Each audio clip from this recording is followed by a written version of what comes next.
सही है कि नहीं? हाँ, मैं आपको सबको याद दिला दूं, आज दिन भर आप लोगों के बीच में चली हूं और आप लोगों से मेरे को थोड़ा सा कभी इधर कभी उधर मिलने का मौका मिला है।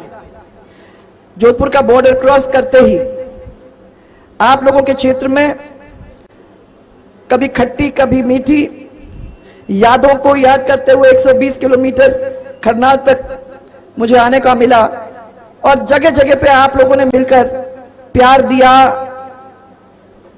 स्वागत किया। उसके लिए मैं आप सबकी बहुत बहुत आभार प्रकट करना चाहूंगा। सबसे बड़ी बात तो यह है कि पुरुष तो सब दूर मुझे मिल जाते हैं, परंतु चल के आई हैं इतनी सारी माताएं बहनें। मैं सबसे पहले आपको धन्यवाद देना चाहती हूं। मैंने हमेशा यही माना है कि हमारे तो दो ही समाज हैं, एक समाज ये बैठा है और दूसरा समाज ये बैठा है। इन दोनों के बीच में मैंने हमेशा आप लोगों को कहा कभी कोई झगड़ा तो है ही नहीं, और अगर इसी तरीके से प्यार से हम अपने क्षेत्र को आगे बढ़ाएंगे तो हमारे विकास को कोई रोक नहीं सकता है। बस एक ही रोक सकता है, गलती से कांग्रेस आ जाती है तो हमारा विकास थम जाता है। पर शुरुआत से पहले मैं याद रख करना चाहूंगी हमारे पूर्व विधायक बंशीधर जी सारस्वत को, पूर्व सांसद स्वर्गीय श्री भानु प्रकाश जी को, पूर्व सांसद स्वर्गीय भंवर सिंह जी डांगावास को और पूर्व मंत्री स्वर्गीय हरीश कुमावत जी को, और उनको सबको मैं श्रद्धा से प्रणाम करना चाहती हूं, क्योंकि बहुत ही मुश्किल परिस्थितियों के अंदर नागौर इतनी आसान जगह नहीं है। और 30-40 साल पीछे चले जाओ तो मुझे ध्यान है कि इन लोगों ने कैसे कैसे मुश्किलों से निकलकर नागौर के अंदर कमल खिलाने का अथक अथक अथक प्रयास किया और नागौर के विकास के अंदर बहुत अच्छा अपना योगदान उन्होंने दिया। ये जब भी आपको बता रहे थे यूनुस साहब, 1 मार्च 2003 में हमारी यात्रा आपके गांधी चौक पे रुकी थी। उस गांधी चौक में पहली दफा मुझे समझ में आया कि ये नागौर क्या चीज है। यहां से लेके वहां तक सब हमारे बड़े बुजुर्ग, हमारी माताएं बहनें, सब लोग बैठी हुई थी और मालूम नहीं मुझे क्यों घबराहट हुई कि मैं राजस्थान के मानचित्र के दिल के ऊपर जाके बैठी हूं और ये मेरा पूरा परिवार मेरे सामने यहां बैठा हुआ है। सब मेरे अंदर विश्वास करने की कोशिश कर रहा है, सब अपना प्यार देने की कोशिश मुझे कर रहा है। क्या इस जिम्मेदारी को हम पूरी तरह से उठा पाएंगे? मुझे लगा कि आप लोगों से पूछा जाए कि क्या क्या मुसीबतें हैं, उसके बारे में आप मुझे बताएंगे। तो किसी ने मेरे को कहा कि हमारी हड्डियों की हालत खराब हो गई है, ये रसायन है फ्लोराइड नाम की चीज जो पानी के अंदर है, और उस फ्लोराइड की वजह से हमारे दांतों के ऊपर, हमारी हड्डियों के ऊपर बहुत बड़ा असर आ रहा है। और लोगों ने हंस के मुझे कहा कि ये तो 30-40 साल 50 साल से हम कहते कहते लोगों से थक गए, कोई हमारी बात आज तक पूरा नहीं कर सका। और उनको लग रहा था कि ये भी क्या, अभी तो आई है लड़की, क्या कर सकेगी। तो मेरे कान में डाल दिया कि भाई अगर पानी हम लोगों को मिल जाएगा तो बहुत बड़ी बात कर पाओगे, बहुत बड़ी बात नागौर के लिए हो जाएगा और हम उस चीज को कभी नहीं भूलेंगे। राजनीति के अंदर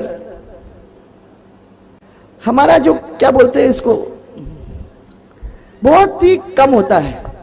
याददाश्त जिसको कहते हैं ना, वो याददाश्त आज गर्मी में तो सब कुछ याद आ जाता है, परंतु जब ठंडक हो जाती है, अपने सामान और अपना काम अपने को मिल जाता है, तो वो याददाश्त धीरे धीरे धीरे कम हो जाती है।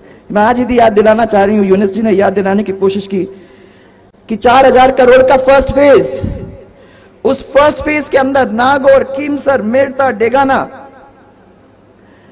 इनने कहा मेरे को कि हिमालय का पानी पिलाओ, हिमालय का पानी पिलाओ। ने सोचा ये क्या पिला पाएगी, क्या पिला पाएगी। परंतु बताओ आप लोग सब यहां बैठे हो, क्या हिमालय का पानी लाकर पिलाने का काम हम लोगों ने किया कि नहीं किया, ये बताओ। वादा किया था कि नागौर और नागौर के 500 गांव, उसमें हम पानी ले जाने का काम करेंगे। और हम मुझे खुशी की बात ये कहते हुए है कि हम लोगों ने 500 गांव के अंदर और ये चारों जगह के अंदर हम लोगों ने पानी पिलाने का काम किया और आप तक वो पानी यहां फर्स्ट फेज में पहुंचा है। सेकेंड फेज में भी जो 11 कस्बे थे उन 11 के 11 कस्बे के अंदर हम लोगों ने पानी पहुंचाने का काम किया। अब पानी तो हमने अपने टाइम में पहुंचा दिया भाइयों, परंतु कुछ ही दिन के बाद कांग्रेस की सरकार फिर वापस आ गई। उनका यह मानना है और मेरे को कहते भी थे, अरे ये सपने दिखाते रहो, काम पूरा करने की क्या जरूरत है? अगर काम पूरा कर दोगे तो फिर हमारी पूछ कहां से होगी? सोच लो कितनी अकलमंदी है। पूछ नहीं होगी अगर काम हो जाएगा तो।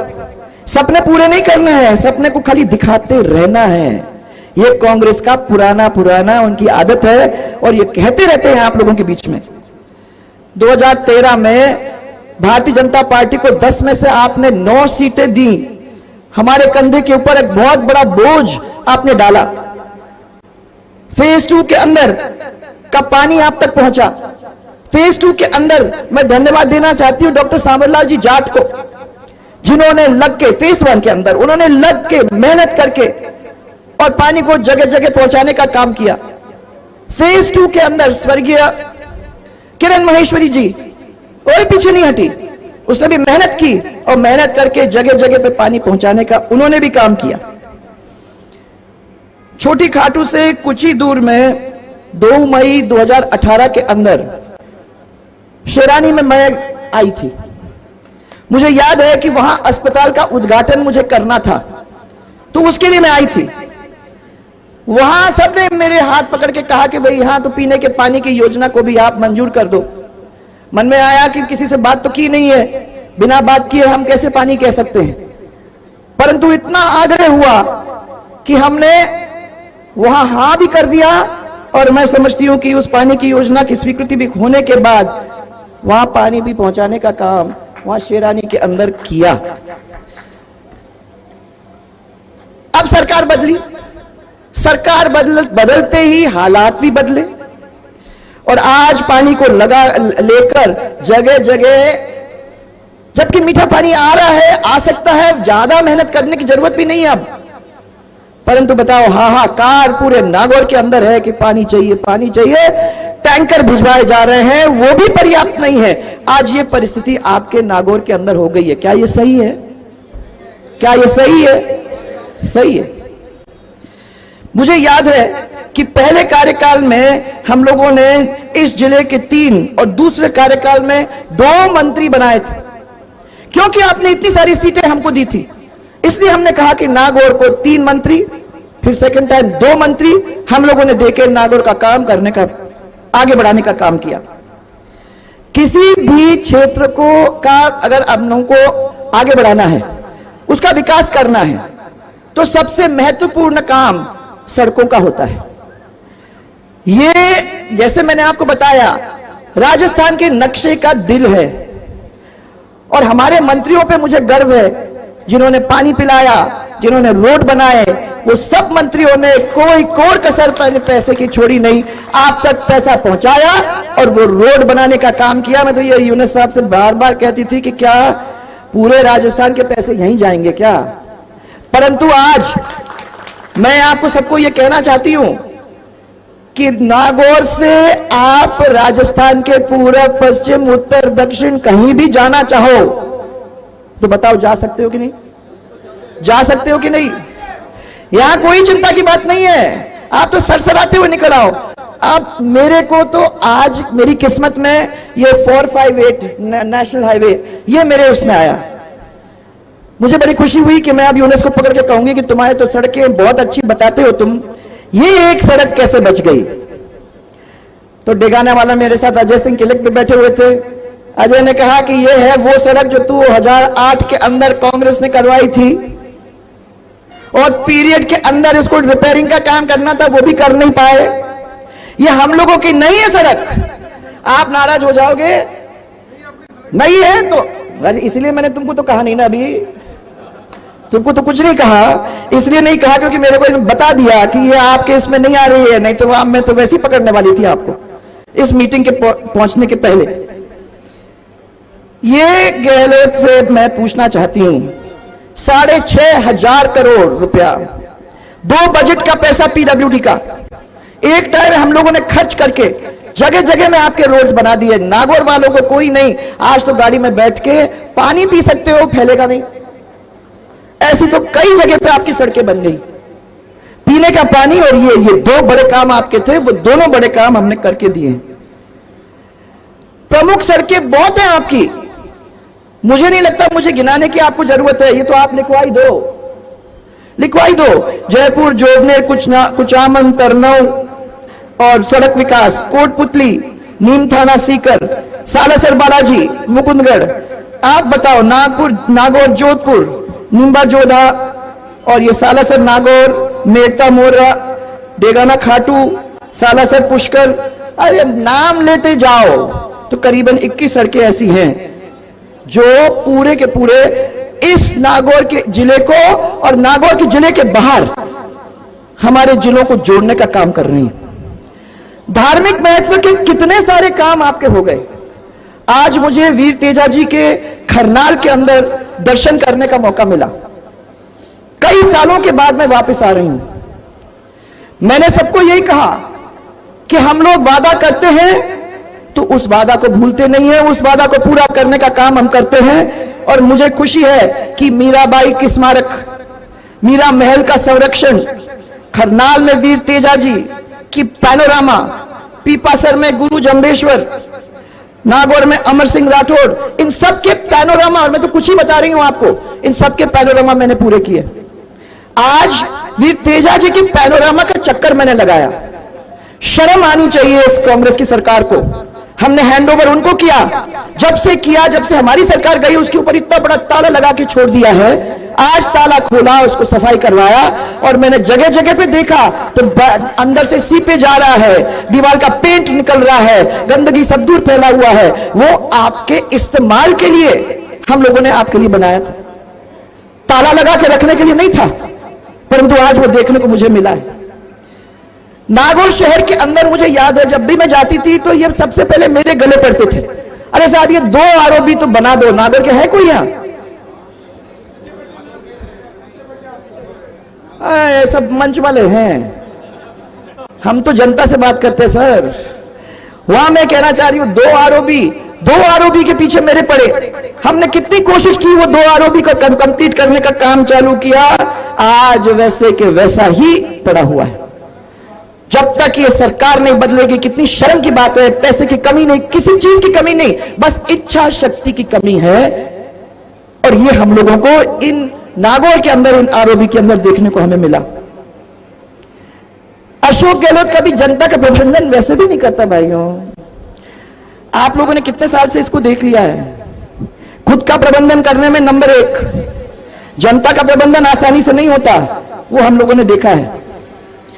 ये सरकार ज्यादा समय अपना जो है वो बयानों में, निर्देशों में, आपसी झगड़ों में, प्रेस वार्ता में, कागजों में, इन्हीं चीजों के अंदर अपने को समा जाती है।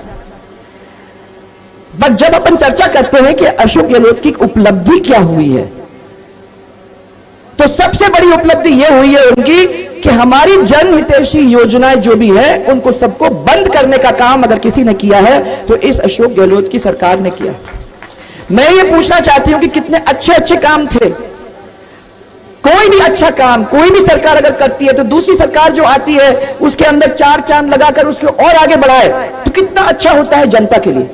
उसको बंद करने की जरूरत क्या है? अगर अच्छा काम हो रहा है, जनता उससे खुश है, तो उसको और जोरदार तरीके से आगे बढ़ाने का काम उनको करना चाहिए, जो उन्होंने नहीं किया। महिला विरोधी, सबसे बड़ी महिला विरोधी सरकार अगर कहीं है तो यह सरकार है, क्योंकि इतनी बड़ी स्कीम दुनिया की, भामाशाह की योजना जो हम लोगों ने बनाई थी हमारी महिलाओं के लिए, जिसके द्वारा पूरे राजस्थान की वो महिला बैंक अकाउंट की मालकिन हो जाती, जिनके बैंक अकाउंट के अंदर पैसे डालने का काम हम लोगों ने तय किया था। ऐसे स्कीम को बंद करने का औचित्य क्या था, मुझे समझ में नहीं आया। सबसे बड़ा कर्जदार स्टेट अगर कोई बनने जा रहा है तो आज मैं आपको यह बताना चाहती हूं, वो है राजस्थान। बिजली के अंदर कितने मुश्किल से हम लोगों ने 65,000 करोड़ को 20,000 करोड़ तक ला दिया था, और मुझे यह विश्वास था कि अगर 5 साल और हम लोगों को मिल जाते तो 20,000 करोड़ को भी खत्म करके और आगे हम आपके बिजली के दाम को भी कर सकते थे। ये फ्री बिजली, ये सब नाटक हमको करने की जरूरत ही नहीं होती, क्योंकि फ्री बिजली तो तभी हो सकता है जब आपको बिजली मिले। जब बिजली ही नहीं मिल रही है तो फ्री बिजली कहां से आप लोगों के पास आएगी, मुझे समझ में नहीं आती। मैं जिस डिस्ट्रिक्ट में गई हूं वहां जनता ने चिल्ला चिल्ला के मुझे बोला है कि बिजली आती है जाती है। यह समस्या मैंने सोचा था कि 5 साल पहले हम लोगों ने खत्म कर दिया था, परंतु उस बिजली के विभाग को फिर से 80,000 करोड़ तक पहुंचाने का काम इस सरकार ने कर दिया है, और वही मुसीबत, वही समस्या, उससे हम लोगों को जूझने की जरूरत होगी। अब चुनाव आ गया भाइयों, आजकल बहुत ज्यादा बयानबाजी जोरों पे है। मैंने बयान जो आता है वो बयान देता है। राजनीति में 2 किस्म के लोग होते हैं भाई, एक वो लोग हैं जो बयान देते हैं और एक वो लोग हैं जो काम करते हैं। भारतीय जनता पार्टी काम करने वाले लोगों के अंदर आती है, और जहां तक कांग्रेस को देखती है वो बयान देने वाली, बयान वीरों की पार्टी। इस्तेमाल किया गया वो आप लोगों से किसी से छिपी नहीं है। मैं कहती हूं कि हमें तो यह बताया गया है कि हमारी संस्कृति में नारी के घर के अंदर पूजा होती है। हर एक के घर में उसकी मां है, उसकी बेटी है, उसकी बहू है। अगर उसके खिलाफ वो इस तरीके के बयान दे तो मैं समझती हूं कि लानत है ऐसे लोगों पे। उन सब लोगों को यह समझना चाहिए कि महिला तो वो चीज होती है, शक्ति का प्रतीक है। कर लो जितना करना है। मैंने तो ये कहा कि हम तो डटे रहेंगे, हम तो हटेंगे नहीं, ना पहले हटे और ना आज हटेंगे। मैं तो हमेशा ये कह दिया है कि तूफानों से टकराने का हमने भी सीखा है, 30 साल हमने करके देखा है, और इतने जल्दी नहीं। जनता की लड़ाई लड़ने में हम लोग पीछे कभी नहीं हटे, और आज भी मैं आपको यहां से जाके, यहां से जब निकलूंगी तो ये कह के जा रही हूं कि हम लोग भी इस लड़ाई से पीछे नहीं हटने वाले हैं। आ जाओ मैदान में सबके सब, तो देख लिया हमने। ऐसे कितने लोग हैं, कोई कहता है कि टीवी में आ जाता है, कोई कहता है कि बहुत पसंद है। मैं अपने भाइयों को इस कहना चाहती हूं कि हमारे कितने सारे जवान लोग, उनको सबको सतर्क हो जाना चाहिए, क्योंकि जिसके खिलाफ केसेस वगैरह हैं उनको यह सोच लेना चाहिए कि आगे हमारा क्या होगा। आप यह समझ लीजिए कि रीट की तो परीक्षाओं के अंदर जिस तरीके से चल रहा है वो आपने सबने देख लिया। एक बच्चे का भविष्य अब अधर में आ गया है। अब जिसके खिलाफ केस है, समझो कोई प्राइवेट फैक्ट्री हमारे राजस्थान के अंदर आ भी गई। हम तो ये चाहते हैं कि बाहर के लोग नहीं आए काम करने के लिए, हमारे ही बच्चे पढ़ लिख के अपने पैर पे खड़े होके उन इंडस्ट्री को चलाने का काम हमारे ही प्रदेश के अंदर करें। बाहर से किसी को लाने की जरूरत नहीं होनी चाहिए, परंतु वो आपका बायोडेटा देखेंगे, बायोडेटा में देखेंगे कि क्या नाम है, कहां से आता है, इसका पीछे का रिकॉर्ड क्या है। अगर उसके रिकॉर्ड में केस वगैरह है तो सबसे पहले उसको अलग कर देता है। कि भाइयों और बहनों, हम लोगों को इसके बारे में अब सोचने की जरूरत है। ये परिवार है, ये पढ़ा लिखा परिवार होगा, आगे अपने पैर पे खड़ा होगा, और खड़ा होके इस राजस्थान को विकसित करने का और आगे बढ़ाने का, और साथ में नागौर को आगे बढ़ाने का काम ये क्षेत्र करेगा, ये मुझे विश्वास है। 2003 के बाद अशोक गहलोत जी को बहुमत नहीं मिली है भाइयों। उनकी नजर में सबसे बड़े शत्रु तो हम ही लोग हैं, आप लोग जानते हो। उनके राह का कांटा आज अगर कोई है तो हम ही लोग हैं। इसलिए उनकी कोई भी तारीफ के अंदर सद्भावना नहीं है, दुर्भावना है। इस चीज को समझने की सबको जरूरत है। अकेले एक महिला के ऊपर कितने निशाना साधोगे भाई, और कौन कौन लोग साधेंगे। तो जैसे मैंने अभी आपको कहा, स्वार्थ सिद्धि के लिए मेरी और निशाना साधो, पर याद आप लोगों को शायद ये नहीं है कि हनुमान चालीसा की एक चौपाई है जिसमें कहा गया है, सब सुख लही तुम्हारी सरना, क्या, जोर से बोलो भाई, सब सुख लहे तुम्हारी सरना, तुम रक्षक। हाँ याद रखो। हनुमान जी खड़े हैं, आप खड़े हो, हनुमान बन के हमारा ये परिवार सामने मेरे खड़ा है।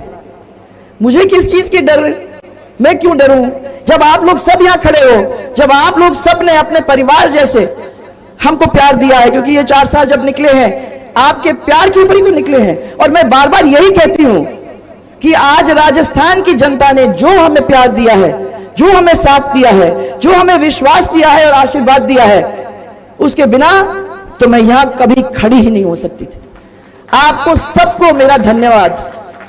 आप ऐसे ही प्यार मुझे देते रहो, हमारे पार्टी को देते रहो, और मैं आपको विश्वास दिला सकती हूं कि हम इस पार्टी के लिए दौड़ेंगे, भागेंगे और आपके काम में कहीं कमी नहीं होने देंगे। ये वादा मैंने तब किया था, उसको पूरा किया, मैं अब भी आपको दे रही हूं, और मैं विश्वास दिलाती हूं कि उसको पूरा करने में हम पीछे नहीं हटेंगे। चुनाव बिल्कुल नजदीक है, तो मुझे आप लोगों से एक दफा संकल्प करवाना है। दोनों हाथ मुट्ठी करके, दोनों हाथ ऊपर करके मेरे को अपने संकल्प दिलवाओ कि एक ऐसी सरकार हम लोगों को बनानी है जो चिंता करती है जनता की। एक ऐसी सरकार हमको बनानी है जो क्षेत्र के अंदर उन्नति और खुशहाली लाकर छोड़ेगी। एक ऐसी सरकार हमको लानी है जो भ्रष्टाचार से दूर होकर हमारी जनता को अपने को पहले मान करके आपके पीछे चलेगी। 36 के 36 कौम को गले से लगाने का वो काम करेगी, और जो वादे किए हैं उसको निभाने का काम वो जरूर करेगी। आइए मेरे साथ एक स्वर में बोलिए, 2023 के विधानसभा का चुनाव अपन मिलकर जीतेंगे। और इस बार मैं आप लोगों को कह रही हूं, नागौर के जो भी लोग यहां बैठे हुए हैं भाई, 9 से नहीं चलेगा, 9 से नहीं चलेगा। ये आप बैठे हो यहां, 10 की 10 सीटें तब तो बात करने वाली है। दोनों हाथ ऊपर करके मेरे को ये आशीर्वचन दो, लड़ो मेरे साथ, बिल्कुल एक किस्म से दीवार बन के, चट्टान बन के खड़े हो जाओ। दोनों हाथ ऊपर करके कह दो कि हां, हम लोग मिलकर लड़ेंगे, इस नागौर की 10 की 10 सीटों को जिता के भेजने का काम करेंगे। मैं विश्वास करती हूं तो 2023 के अंदर बीजेपी की यहां की सरकार और देश 24 के अंदर भारतीय जनता पार्टी की और नरेंद्र मोदी जी की सरकार हम लोग बना के छोड़ेंगे। इसलिए जोर से मेरे साथ एक नारा देंगे, भारतीय जनता पार्टी जिंदाबाद, भारतीय जनता पार्टी जिंदाबाद। सबसे बड़ा जय जय राजस्थान, जय जय राजस्थान, जय जय राजस्थान। तेजाजी महाराज की जय हो। आप सबको मेरा बहुत सारा प्यार, मेरा बहुत सारा धन्यवाद। और मैं आज आपको एक ही चीज कह के जा रही हूं, आप लोग 10 बजे से लेके यहां बैठे हो, मैं आप सबके सामने शर्मिंदा हूं। सर झुका के आप सबसे माफी मांगती हूं कि आपके बीच में इतनी देरी से आई, परंतु मैं धन्यवाद देती हूं कि आप लोगों ने इतने प्यार से मेरी राह देखा। और अगर आपने इतना प्यार नहीं दिया होता तो उस रथ के अंदर तो मैं तो जरूरी नहीं बैठती नहीं, ये मेरी आदत नहीं है, परंतु आपने प्यार दिया, बस ये प्यार देते रहो, इसके लिए ही हम लोग दौड़ेंगे और आपके सपने को पूरा करने का काम करेंगे। बहुत बहुत मेरा धन्यवाद आपको। वसुंधरा राजे, वसुंधरा राजे, वसुंधरा राजे, और भारत माता की ये दुनिया तो एक दरिया है, ये दुनिया तो एक दरिया है, यूं ही जर्रे आए